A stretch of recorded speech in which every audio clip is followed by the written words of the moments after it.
A 68-year-old American man sat on a plastic chair at Udonthani bus station, his few belongings in a torn backpack at his feet. His name was Robert Kearns, though most people called him Bob. His clothes were worn and didn't fit quite right anymore. He'd lost weight over the years. His face was weathered, deeply lined, with the kind of exhaustion that comes not from physical labor but from emotional collapse. Local vendors knew him. The woman selling somtam would sometimes give him food without charging. The security guard would let him sleep on the bench overnight when it rained. They felt sorry for him, but also confused by him. Why was this old American man living at a bus station? Why didn't he go home? If anyone asked, Bob would tell them the same thing. "My wife will come back. She just needs time. We had a misunderstanding." But it had been 6 months since Lolita had thrown him out. 6 months since her family had taken his last savings and told him to go back to America. She wasn't coming back. Everyone knew it except Bob. This was the third time Bob had lost everything to a Thai woman. The third time he'd believed promises of love, only to discover they were transactions. The third time his desperation for affection had been weaponized against him. 12 years earlier, Bob had arrived in Thailand at age 55 with savings, hope, and dreams of finding someone who would love him for who he was. 3 women later, Noi in Pattaya, May in Chiang Mai, Lolita in Isaan, he had nothing left except the delusion that one of them had truly loved him. How does a man lose everything 3 times and still believe? How does hope turn into pathology? And why does Thailand attract men like Bob, men so desperate for affection they'll pay any price, ignore any warning, believe any lie? This is Bob's story. 12 years, 3 women, 3 betrayals, and 1 man who never learned to stop believing in paradise. If you've been enjoying the stories I create, please consider hitting the subscribe button.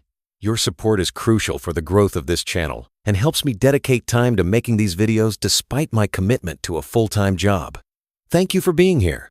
Robert Kearns stepped off the plane at Suvarnabhumi Airport on a humid evening in March 2012. He was 55 years old, recently divorced, and carrying 2 suitcases filled with clothes and a heart full of hope he hadn't felt in years. Bob had worked as an insurance broker in Tampa, Florida for 28 years. It was steady work, not exciting, but reliable. He'd married his college girlfriend Susan when they were both 25. They'd had a decent marriage for 27 years. No children they'd tried, but it never happened. No major fights. They'd just gradually become roommates instead of partners. Conversations died. Intimacy faded. By year 25, they were 2 people sharing a house but living separate lives. The divorce at 52 had been civil. They split everything evenly. Bob kept his retirement savings, about $280,000, and moved into a 1-bedroom apartment. Susan kept the house and started dating a dentist within 3 months. For 3 years after the divorce, Bob lived alone in Tampa. He'd go to work, come home, watch television, eat frozen dinners, sleep, and repeat. He had acquaintances, but no real friends. His social life consisted of occasional happy hours with coworkers who were 20 years younger and talked about things Bob didn't understand. He was lonely, desperately lonely. The kind of loneliness that makes you feel invisible, even when you're standing in a crowded room. One evening, browsing the internet, Bob stumbled upon a YouTube video titled, "American Retirees Living Like Kings in Thailand." The video showed older American men living in beach towns, eating cheap food, surrounded by young Thai women who seemed genuinely happy to be with them. Bob watched more videos. And more. He joined Facebook groups about expat life in Thailand. He read blogs written by men his age who'd moved there and found companionship, purpose, happiness. "Thai women appreciate older men," one blog post said. "They don't care about your age or your dad bod. They care about whether you're kind and respectful. Unlike Western women who only want wealthy, young men, Thai women value character." Bob wanted to believe this, needed to believe it, because in Tampa, he felt completely unwanted. Women his age on dating apps didn't respond to his messages. The few dates he'd gone on had been awkward disasters, where women seemed to be counting the minutes until they could leave. But in Thailand, according to everything Bob read, things were different. Men like him were valued, appreciated, desired. In February, Bob gave notice at his insurance job. He took early retirement, cashing out his pension and adding it to his savings. Total, $280,000. Not a fortune, but enough to live well in Thailand for years. He booked a one-way ticket to Bangkok with a plan to spend a few days there before heading to Pattaya, a beach city that multiple blogs had recommended as paradise for single Western men. Bob's sister Nancy thought he was making a mistake. "You're 55 years old, Bob. You don't speak Thai. You've never even been to Asia. What if something goes wrong? Then I'll deal with it," Bob said. "I can't spend the rest of my life alone in Tampa waiting to die." But Thailand. I've heard things. Scams. Women who target foreign men. I'll be careful. I'm not stupid. But Bob wasn't careful. He was desperate. And desperation makes you blind to red flags. When Bob arrived in Bangkok, he was overwhelmed. The heat, the crowds, the traffic, the language barrier. He spent 2 uncomfortable days in a hotel near Khao San Road before boarding a bus to Pattaya. Pattaya hit him like a sensory explosion. The entire city seemed designed for pleasure. Beach roads stretched along the coast, lined with hotels, restaurants, massage parlors, and bars, so many bars. Walking Street, the main nightlife area, was a neon-lit carnival of music, alcohol, and women in bikinis dancing on stages. Bob checked into a modest hotel on 2nd Road, and that first evening walked down to Walking Street just to see what it was like. It was overwhelming. Girls calling out to him from every bar. "Hello, handsome. Come inside. I take care of you." Music pounding from every direction. The smell of grilled seafood and beer. Tourists of every nationality stumbling drunk through the streets. Bob walked into a bar called Lucky Star. It was an open-air place with a U-shaped bar, about 15 girls in matching outfits sitting around, and a few older Western men nursing beers. Bob sat down nervously. A girl immediately approached him. "Hello? What's your name?" "Bob." "I'm Bob." "I'm Noi."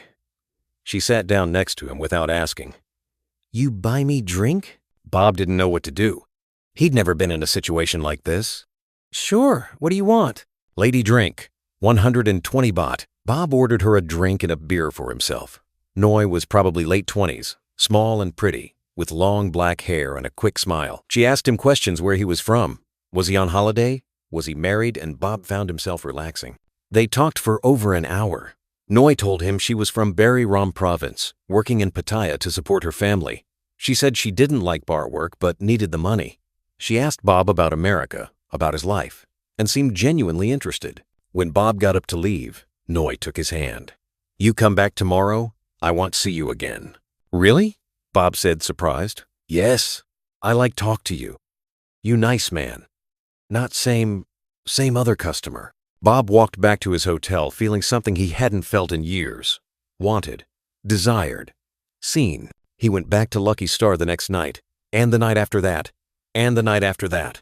Over the next 2 weeks, Bob became a regular at Lucky Star.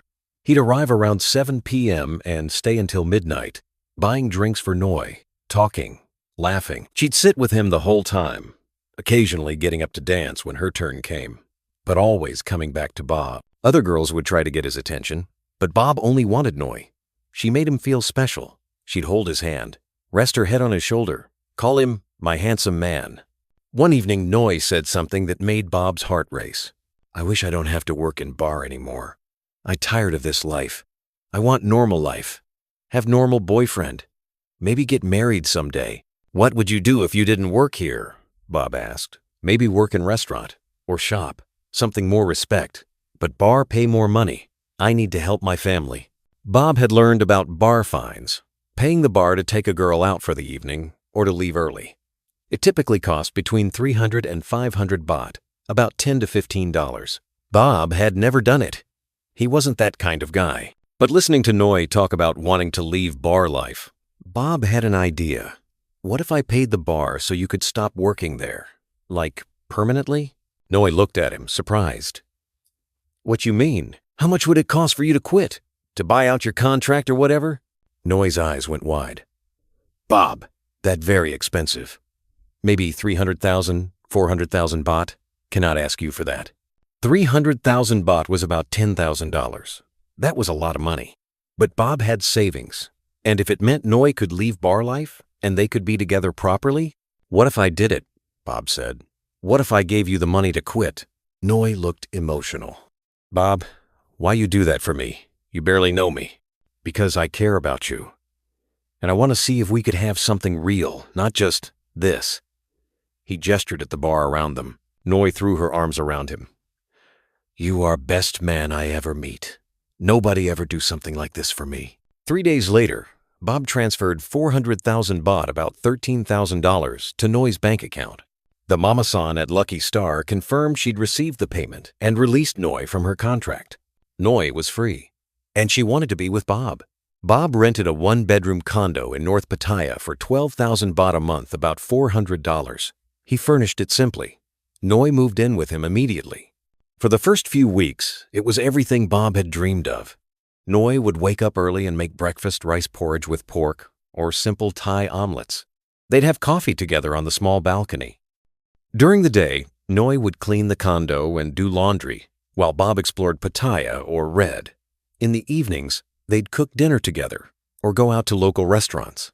They'd walk on the beach holding hands, watch movies on Bob's laptop, fall asleep together. Bob felt like he'd finally found what he'd been searching for: companionship, affection, someone who wanted to be with him. Noi called him my forever man. Bob loved that. Forever man. It meant permanence, commitment, love.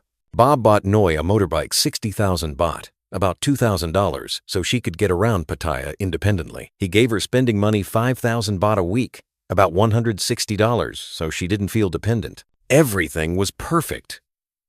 Until it wasn't. The first request came in May, about 6 weeks after Noi moved in. She came to Bob one morning looking worried. Bob, I need to tell you something. My sister, she very sick. Need to go hospital in Buriram. But my family have no money for hospital. What's wrong with her? Bob asked. Stomach problem. Maybe appendix. Doctors say she needs surgery. Cost maybe 40,000 baht. 40,000 baht was about $1,300. Your family can't help? Bob asked. My family have no money. We are poor farmers. That why I work in bar before, to help family. Noi started crying. I understand if you cannot help. Is not your problem. But she is my sister. Only sister. I don't want her to die. Bob felt terrible. He'd rescued Noi from bar work. Now her sister needed help.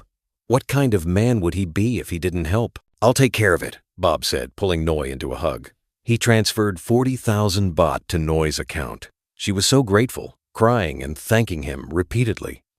She showed him photos of her sister in the hospital a few days later, a young woman in a hospital bed with an IV.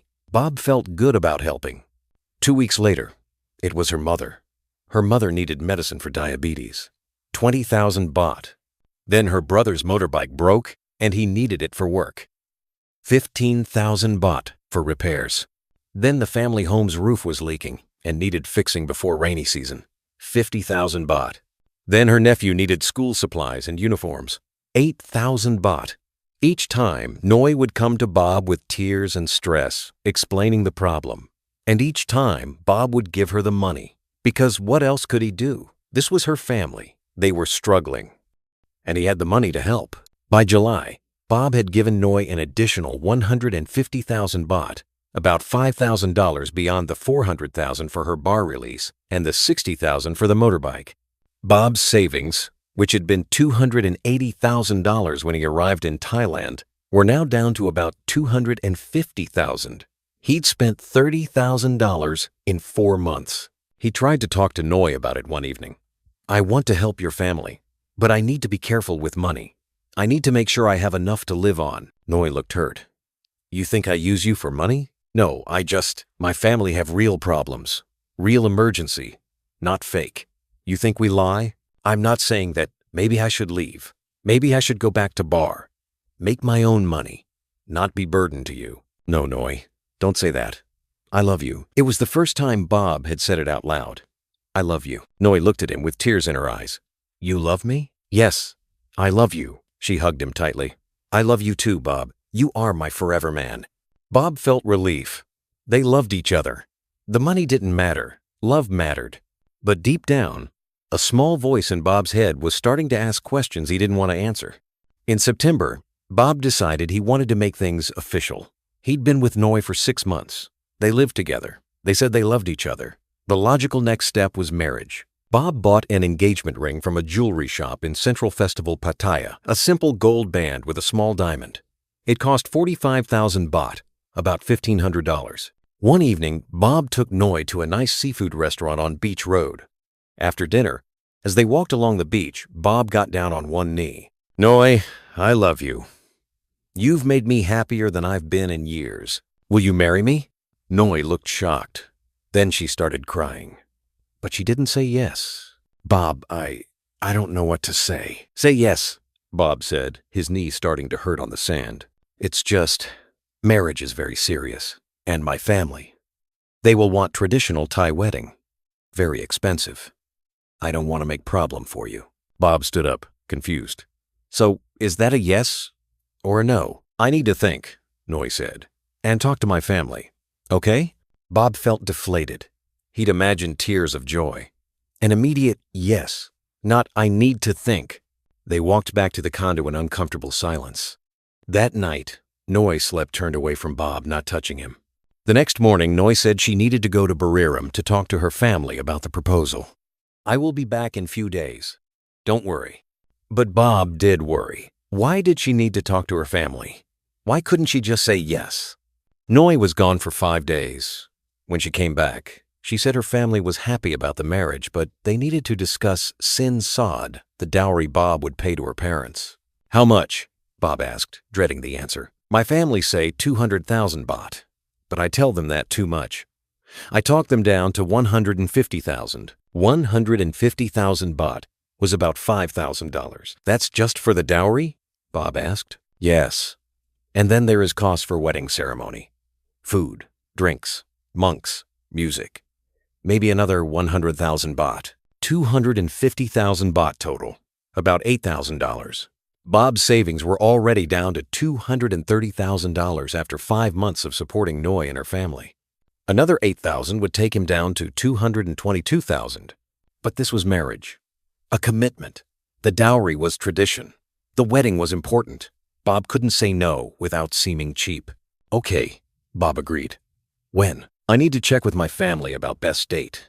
Maybe November? After rainy season finish." Bob nodded. He was going to marry Noi, his forever woman. Everything would be worth it. But Noi never set a wedding date. Every time Bob brought it up, she'd have a reason to delay. "My mother is sick, not good time. My brother cannot get off work. Rainy season start early, bad luck. Need to wait for auspicious date from monks." By December, Bob had paid the dowry 150,000 baht transferred to Noi's family, but there was still no wedding date. Noi wore the engagement ring but avoided talking about marriage. Bob started to feel uneasy. Something was off. But he pushed the feeling down. Noi loved him.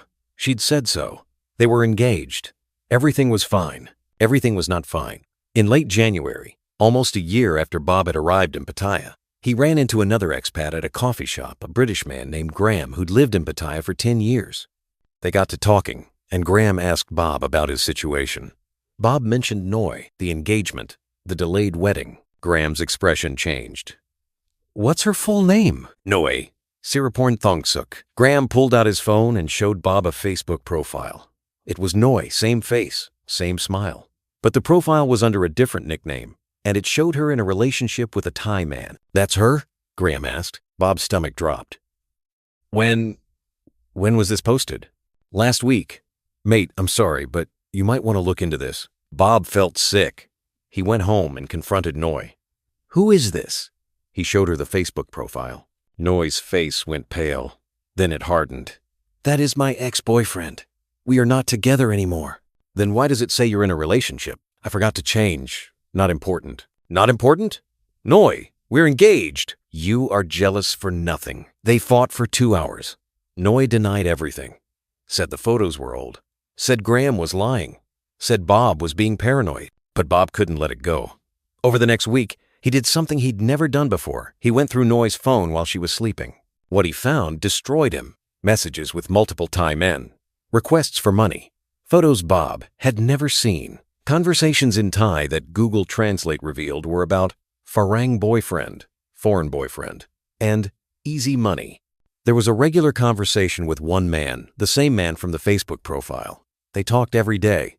called each other my love and darling, made plans to meet up whenever Noi said she was going to see family. Bob confronted her the next morning. He showed her the messages. "Explain this."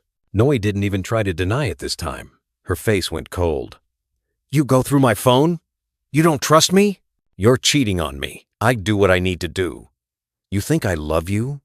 You think I want to be with old Farang man? I do this because I need money." Bob felt like he'd been punched. "But you said you loved me. You said I was your forever man." Noi laughed. A cruel laugh. "Forever man? You are ATM. That is all. You want to believe you special. You want to believe I love you. I never say I am your girlfriend. I never say I will marry you. You say these things. I just let you believe. But the ring, I take ring because you give. I take money because you give. You want to give. You want to feel like big man, like hero. So I let you." Bob felt tears running down his face. "But we live together. We're engaged. I never say yes to marry you. I say I need to think. I say I need talk to family. I never say yes. You hear what you want to hear." Bob realized she was right. She'd never actually agreed to marry him. She'd taken the dowry money, but never set a wedding date. She'd accepted the ring, but never called herself his fiancée. He'd constructed an entire relationship in his head that she'd never confirmed. "Get out," Bob said quietly. "Take your things and get out." "Happy to leave," Noi said. "This place is boring anyway." She packed her clothes, took the motorbike, and left within an hour. She didn't look back, didn't apologize, didn't show any emotion at all. Bob sat in the empty condo, feeling completely hollowed out. He'd spent nearly $50,000 on Noi Bar fine, rent, motorbike, allowances, family emergencies, engagement ring, dowry, and none of it had been real. She'd never loved him.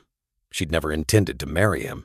She'd just taken his money and his desperate need for affection and turned it into her income. Bob spent the next week in the condo, barely eating, barely sleeping, replaying every conversation, every moment, trying to understand how he'd been so blind. Finally, he called his sister Nancy back in Tampa.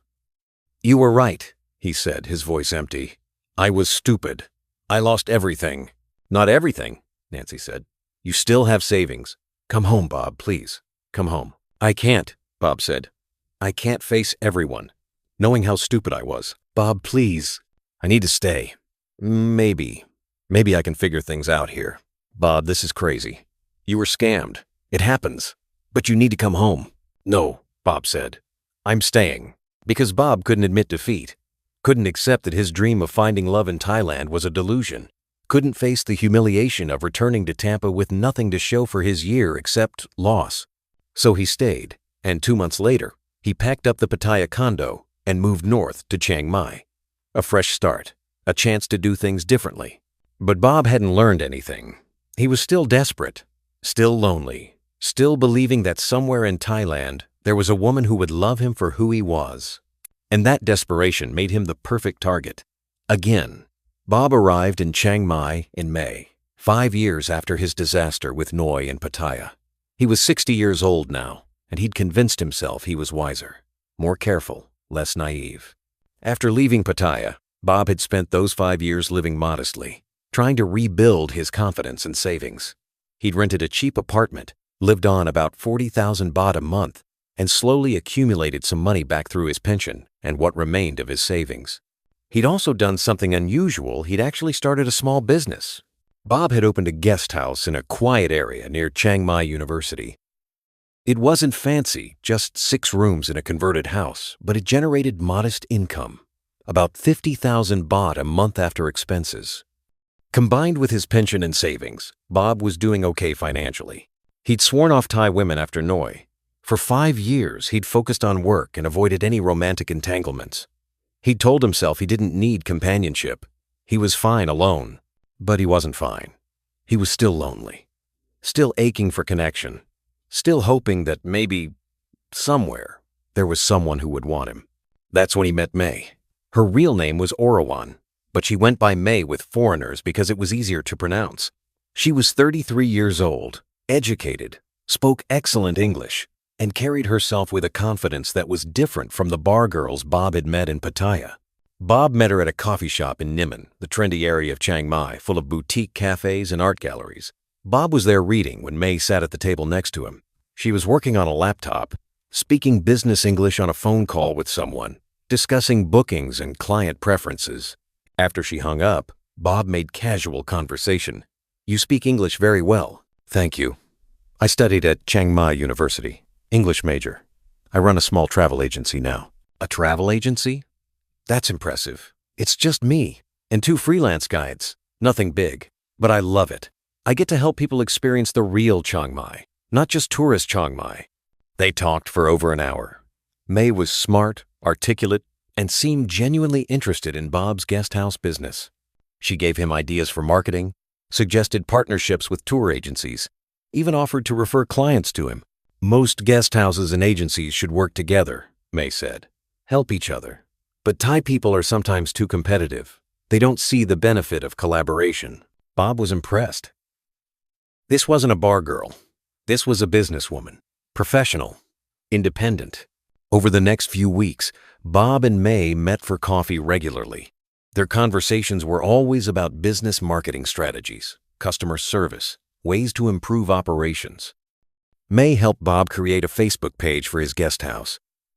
She taught him how to list on Booking.com and Airbnb.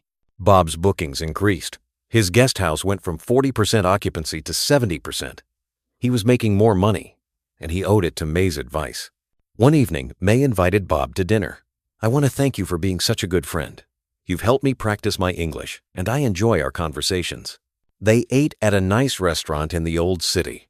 The conversation shifted from business to personal. May talked about her failed engagement 3 years earlier, a Thai man who'd cheated on her with a younger woman. She talked about how hard it was to be a single woman in Thailand running a business, how men didn't take her seriously, how her family pressured her to marry and have children. "But I don't want to marry just to marry," May said. "I want partner, someone who respects me, supports my work, doesn't try to control me." Bob found himself opening up too, about his divorce, about Noi, about feeling like he'd wasted his life chasing something that didn't exist. "You're not wasted," May said. "You're here. You built a business. You survived being scammed and didn't run home. That's strength." Bob felt seen, understood, valued. They started seeing each other regularly, not dating exactly, but spending time together. Movies, dinners, temple visits, hiking in Doi Suthep. After 3 months, May told Bob she had feelings for him. "I know we're very different age, different culture, but I feel comfortable with you in a way I haven't felt with anyone else." Bob felt his heart soar. "I feel the same way." They became a couple, but it was different from Noi. May had her own life, her own business. She didn't ask Bob for money. She paid for her own meals. She was independent in a way Noi had never been. Bob thought, "This time it's real. This time I found the right one." He was wrong. 6 months into their relationship, May came to Bob with a business proposal. "I've been thinking," May said, over dinner at Bob's guest house. "Your business is doing well. My agency is doing well. What if we combine them? Create a package accommodation plus tours. Market it to European and American tourists who want authentic experiences." Bob liked the idea. "How would it work?" "We could expand your guest house. Right now you have 6 rooms, but the property next door is for sale. If we bought it and converted it, we could have 15 rooms total, more capacity, more income." "How much would that cost?" "The property is listed at 4 million baht. Renovation, probably another 2 million. Total 6 million baht, about $180,000. Bob's stomach tightened. That was a lot of money. His savings were down to about $150,000 after 5 years of modest living and the initial guest house investment. "That's most of my savings," Bob said. "I know, but think of it as investment. With 15 rooms at 70% occupancy, you'd make maybe 250,000 baht per month profit. That's $7,500 a month. You'd recoup your investment in 2 years." The math made sense. May showed him detailed projections, operating costs, revenue estimates, return on investment calculations. "And I'd contribute too," May said. "I can put in 500,000 baht. So you'd only need to put in 5.5 million. 5.5 million baht was about $165,000. Essentially, all of Bob's remaining savings. "Let me think about it," Bob said. But May had an answer for every concern. When Bob worried about risk, she showed him market research proving Chiang Mai's tourism was growing. When Bob worried about legal issues, she said her cousin was a lawyer who could handle everything properly. When Bob worried about putting in all his savings, she reminded him they were partners. What was his was hers, and vice versa. "If you don't trust me, we shouldn't be together," May said one evening when Bob kept hesitating. Partnership means trust, both in business and relationship. Bob didn't want to lose May. She was different from Noi. Educated, professional, real. So he agreed.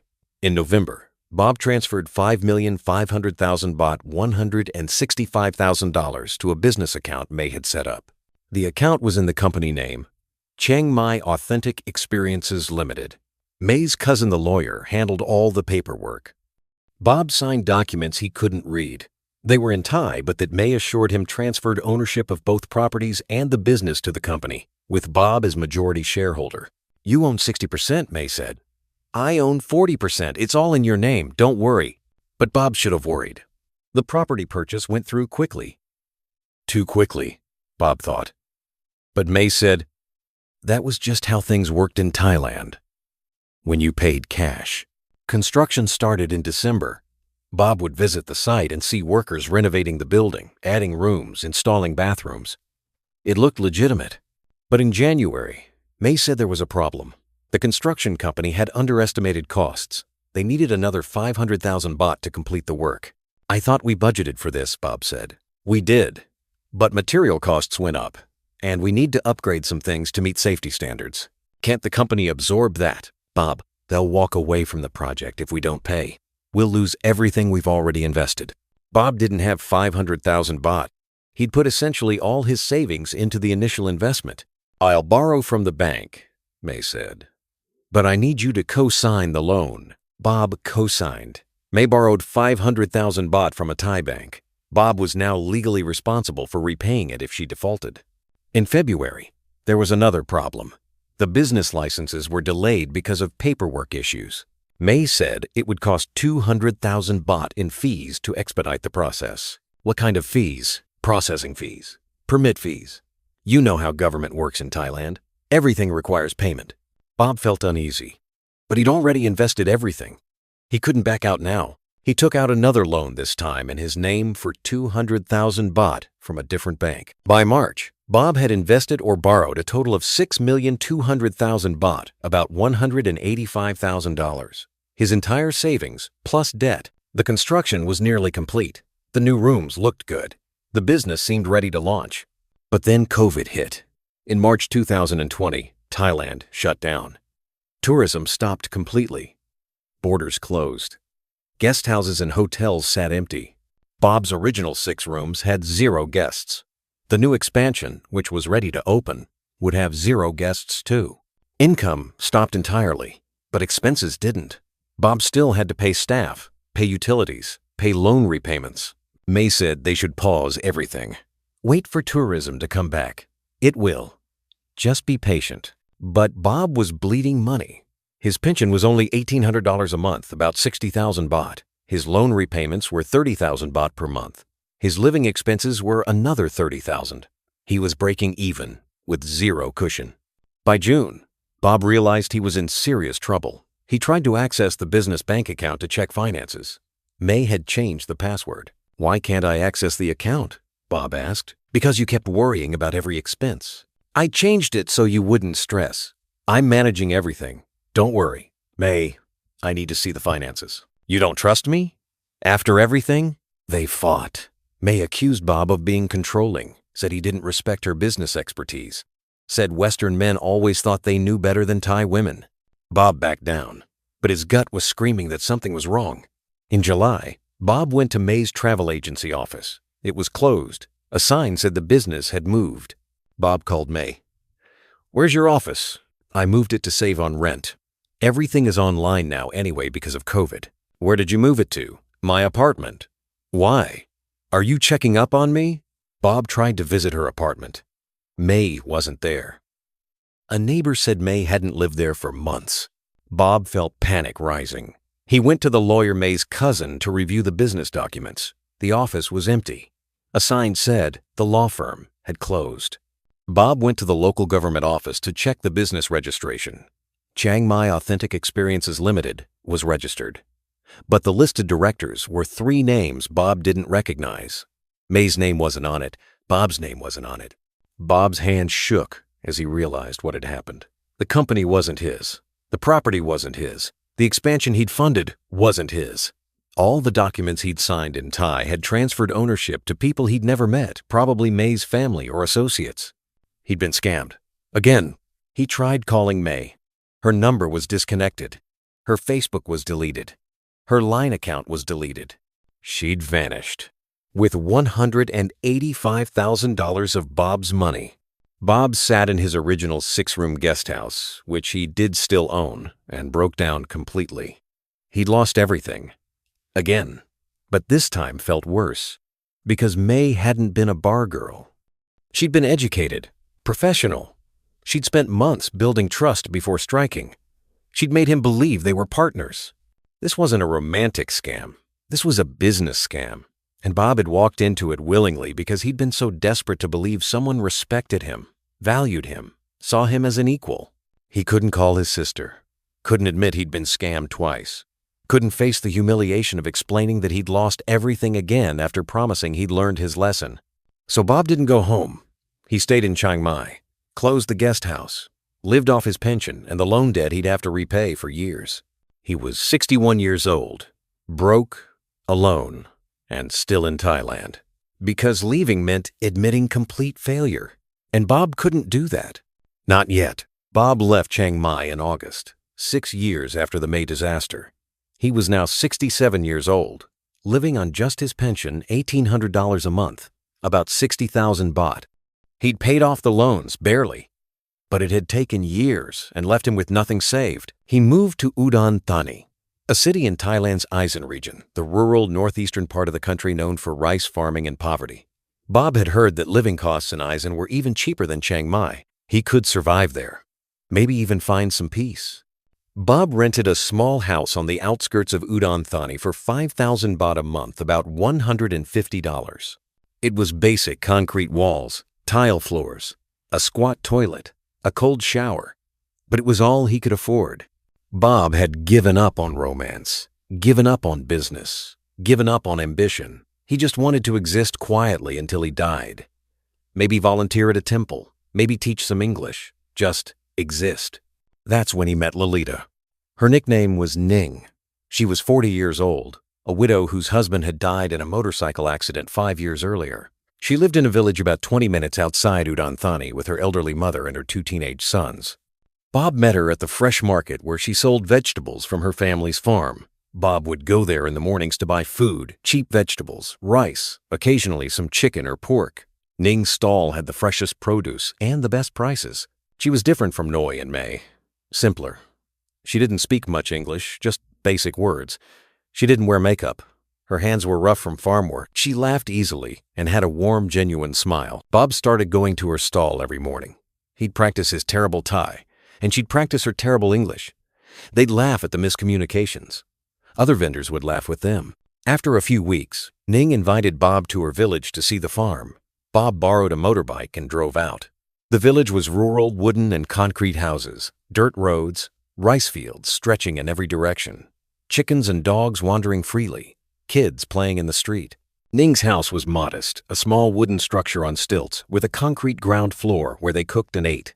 Her mother, a woman in her 70s, greeted Bob with a warm smile. Her sons, 15 and 17, were polite but shy. Ning cooked lunch for Bob, simple Isaan food, sticky rice, grilled fish, somtam papaya salad.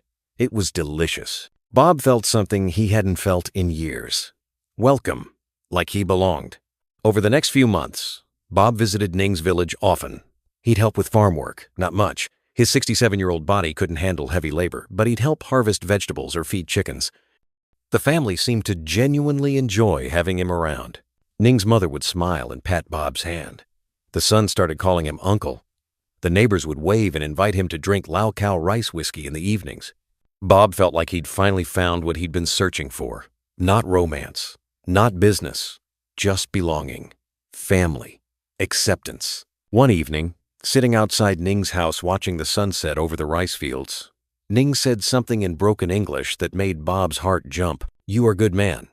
You are my husband now." "What?" Bob said, not sure he'd heard correctly. "You are my husband," Ning repeated, smiling.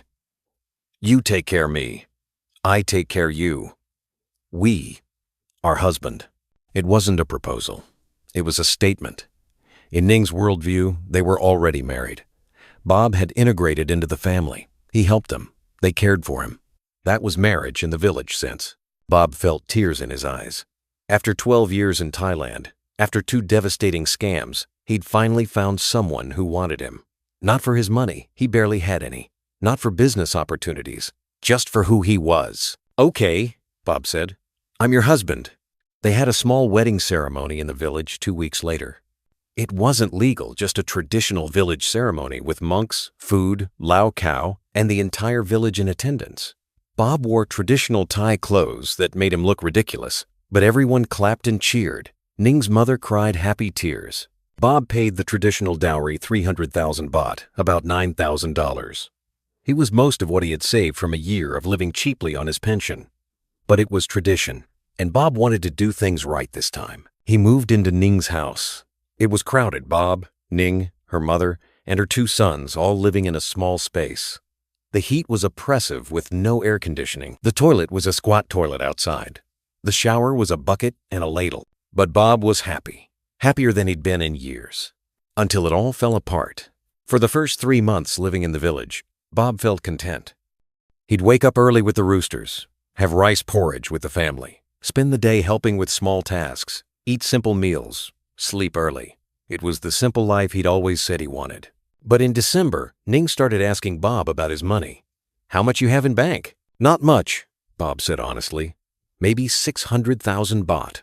About $18,000, what remained after the dowry and living expenses." "That is good," Ning said. "We can do many things with that money." "Like what?" "Maybe buy new truck. Old truck is broken. Need new truck for farm." Bob's warning bells went off. "Ning, I need that money to live on. My pension is only 60,000 baht a month. If I spend my savings, I'll have nothing." Ning looked disappointed. "But you are my husband. Your money is my money. We are family." "I understand, but you don't trust me? You think I am like other women who take your money?" "No, I just need to be careful." "Careful? We are married. You pay dowry. You live in my house. You are family now. Family share everything." Bob felt trapped. She was right in a sense. In Thai culture, particularly in villages, families pooled resources. When one person had money, everyone benefited. It wasn't greedy. It was how things worked. But Bob had been burned twice. He couldn't just hand over his last savings. "Let me think about it," Bob said. Ning went quiet, cold. She stopped being affectionate, stopped cooking special meals, stopped smiling at Bob. Her mother started looking at Bob with disappointment. Her sons stopped calling him uncle. The neighbors stopped inviting him for drinks. Bob felt the entire village turning against him. The white-skinned foreigner who married into the family but refused to help them. After a week of this treatment, Bob couldn't take it anymore. "Okay, we can buy a truck." Ning's face lit up immediately. All the warmth returned. "Really? You will help?" "Yes." They bought a used pickup truck for 250,000 baht, about $7,500. Ning said it was for the farm, but Bob noticed her brother driving it most of the time. Then in January, Ning said the house needed repairs. The roof was leaking. The walls needed reinforcement. 100,000 baht. Then her son needed money for motorcycle driving school. 20,000 baht. Then her mother needed medication. 30,000 baht. Then there was a village festival, and the family needed to contribute food and money for face reasons. 40,000 baht. By February, Bob's savings were down to 180,000 baht, about $5,400. That's when Ning made her move. "Bob, I think you should put money in my bank account. Make things easier. I can pay bills, buy things for family. You don't need to worry about everything. Why can't you just ask me when you need money? Because Thai bank is difficult for you. You don't speak Thai. I can manage better." Bob hesitated. But Ning said it made sense. She was his wife. They were married. This is what married couples did. Against every instinct screaming at him to stop, Bob transferred his remaining savings 180,000 baht into Ning's account. "This is everything I have," Bob said. "I trust you with this. Please, don't."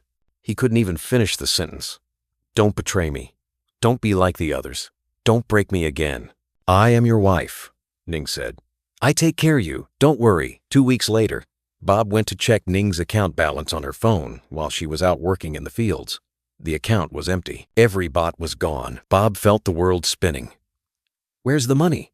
he asked when Ning came home. "What money?" "The money I transferred to you. 180,000 baht. It's gone." "I use for family," Ning said simply. "For repairs, for bills, for food, all of it? In 2 weeks? Yes. Family need many things. You don't understand because you are not Thai. This is how family works." "Ning, that was everything I had. Now I have nothing. Just my pension. 60,000 baht per month is enough," Ning said dismissively. "You don't need more." "That's not the point. That was my savings. My emergency money. What if something happens?" "Nothing will happen. Stop worrying." But something did happen. In March, Bob got sick food poisoning that landed him in the hospital for 3 days. The bill was 40,000 baht, about $1,200. Bob only had 20,000 baht remaining from his March pension payment. He asked Ning to help cover the rest. "I have no money," Ning said. "I give everything to my family. But the money I gave you, that money gone, I tell you already." Bob called his sister Nancy for the first time in 5 years. She wired him money for the hospital bill. She begged him to come home. "Please, Bob, you've been scammed 3 times. 3 times. This has to stop. Come home, we'll figure it out." "I can't," Bob said weakly from his hospital bed. "Why not?" "Because I have nowhere to go. I have no money. I have nothing left." When Bob returned to the village from the hospital, weak and depleted, Ning and her family's attitude had completely changed. They no longer pretended to be warm. They saw Bob as used up, worthless. One evening, Ning's brother pulled Bob aside. "You need to go back to America." "What? Why?" "Because you have no more money. You cannot help family. No point you being here." "But I'm married to Ning. This is my home." "You are not really married. Just ceremony. Not legal. You can go." Bob felt panic rising. "Where am I supposed to go?" The brother shrugged. "Not my problem." That night, Ning told Bob the same thing. "You are old. You are sick. You have no money. You should go back to America. We cannot take care of you." "But I love you," Bob said pathetically. Ning looked at him with something like pity. "You don't love me. You love idea of me. You love idea of family. But you are not really family. You are Farang. You cannot be Thai. You should go home." "But I gave you everything." "Nobody forced you to give. You give because you want to feel important. You want to be big man. Now money is gone. You are not big man anymore. Just old man. Go home." The next morning, Bob woke up to find his few belongings packed in his backpack and left outside the house. The door was locked. Ning, her mother, and her sons were inside but wouldn't open the door. Bob knocked. "Ning, please, we can talk about this." No answer. He knocked again. "I'm sorry if I did something wrong. Please." The door opened. Ning's brother stood there. "Go, now, or I call police." "Call police for what? I didn't do anything wrong." "I tell them you harass my sister. You threaten her. They believe Thai people, not Farang. You want that problem?" Bob picked up his backpack. He had about 15,000 baht in his pocket, about $450. His pension payment wasn't due for another week. He walked away from the house. Ning watched from a window but didn't wave, didn't show any emotion. Bob walked to the main road and caught a songthu to Udonthani town. He had nowhere to go. No apartment, no friends, no plan. He ended up at the bus station. He sat on a plastic chair and stared at nothing. He'd been in Thailand for 12 years. 3 women, 3 complete betrayals.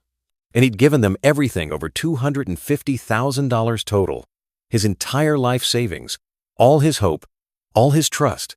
And he had nothing. Nothing except the delusion that one of them had loved him, that one of those relationships had been real. It was a lie. It had always been a lie. But Bob couldn't accept that, because accepting it meant accepting that he'd wasted 12 years of his life chasing a fantasy that never existed. 6 months after Lolita threw him out, Bob was still living at Udonthani bus station. He tried to rent a room but couldn't afford the deposit. He tried to stay at a temple, but they'd asked him to leave after a week. So he stayed at the bus station. His pension payments came through his sister Nancy, who'd set up a system to wire him money every month. She begged him to come home with every transfer. Bob always said no. "I can't face people," Bob told her on the phone one day. "I can't face you. I can't face Tampa. I'm too ashamed." "Bob, you're living at a bus station. You're 68 years old. Please, come home. There's nothing for me there. There's nothing for you at a bus station either." But Bob stayed, because in his mind, Thailand still held possibility. Somewhere. Maybe. Bob became a fixture in Udonthani expat circles. A cautionary tale. New arrivals would hear about the American at the bus station and seek him out, partly out of curiosity, partly out of pity.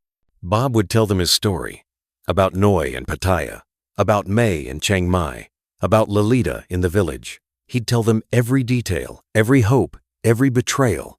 And then he'd say something that made everyone uncomfortable. "But one of them loved me. I know they did. At least once, at least for a moment. One of them really loved me." People would try to tell him otherwise. "Bob, they were scammers. None of them loved you. They used you." But Bob would shake his head. "No. Noi. She smiled at me in a way that was real. I know it was real. And May, she held my hand once and it felt genuine. And Lolita, she cried at our wedding. Those were real moments. Bob, those were performances. Maybe. But even performances have moments of truth." Bob wouldn't accept reality. Couldn't accept it. Because accepting that all three women had completely, thoroughly manipulated him meant accepting that he was pathetic, that he was desperate, that his need for love had made him a perfect victim. So Bob clung to the delusion that at least one moment had been real, that at least once someone had truly cared about him. Expats tried to help Bob. They'd offer him work, a place to stay, money. But Bob would always decline. "I'm fine. I don't need charity. You're living at a bus station. I'm surviving." One regular visitor was a woman named Sarah who ran a charity that helped homeless people in Udonthani. She'd bring Bob food, talk with him, try to understand why he stayed. "What are you waiting for, Bob?" Sarah asked one day. "Are you waiting for one of those women to come back?" "No," Bob said. "I know they're not coming back." "Then what?" "I'm waiting to stop feeling like I failed. I'm waiting for the humiliation to fade. I'm waiting for a reason to believe I didn't waste 12 years of my life." "And do you think that will happen?" Bob looked out at the buses pulling in and out of the station. Endless motion. People arriving. People leaving. Everyone going somewhere, except him. "I don't know," Bob said quietly. "But I can't leave until I figure it out." Sarah nodded. "I understand. But Bob, you're killing yourself out here. The heat, the stress, the depression. You're not going to survive much longer like this." "Maybe that's okay," Bob said. "Don't say that." "Why not? I have nothing. I am nothing. 3 women proved that to me. I'm just a pathetic old man who was desperate enough to pay for affection. That's my legacy." "That's not true," Sarah said. "You're a victim. You were exploited." "No," Bob said. "Victims are people who didn't have a choice. I had choices. I chose to give Noi money. I chose to trust May. I chose to marry Lolita. Nobody forced me.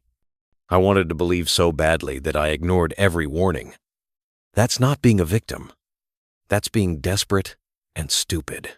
Sarah didn't have an answer for that, because Bob was right in a way. He'd had choices, but desperation had taken those choices away. Loneliness had blinded him. Hope had made him vulnerable. "Do you regret coming to Thailand?" Sarah asked. Bob thought about it for a long time. "No, because if I'd stayed in Tampa, I would have died alone in that apartment wondering if there was something better out there. At least here I tried. I failed, but I tried." "That's something," Sarah said. "Is it?" They sat in silence for a while. Then Sarah left, promising to come back next week with more food. Bob watched her go. He'd probably die at this bus station, he thought. Within a year, maybe 2.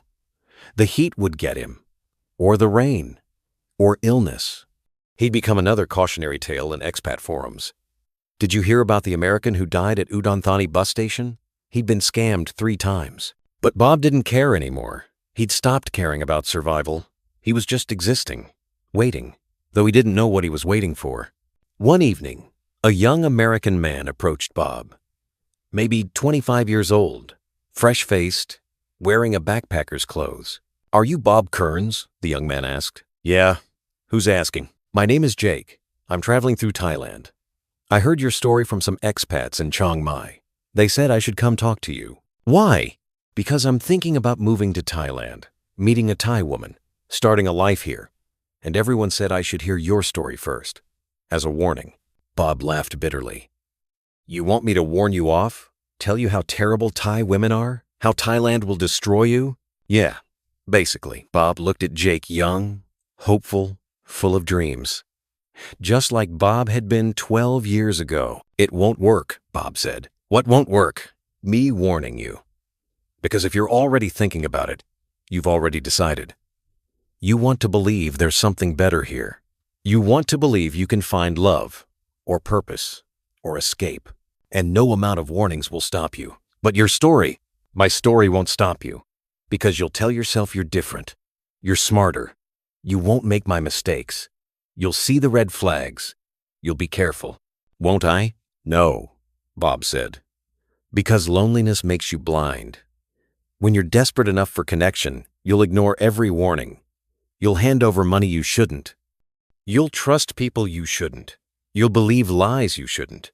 Because the alternative, accepting that you're alone and might always be alone, is too painful." Jake looked uncomfortable.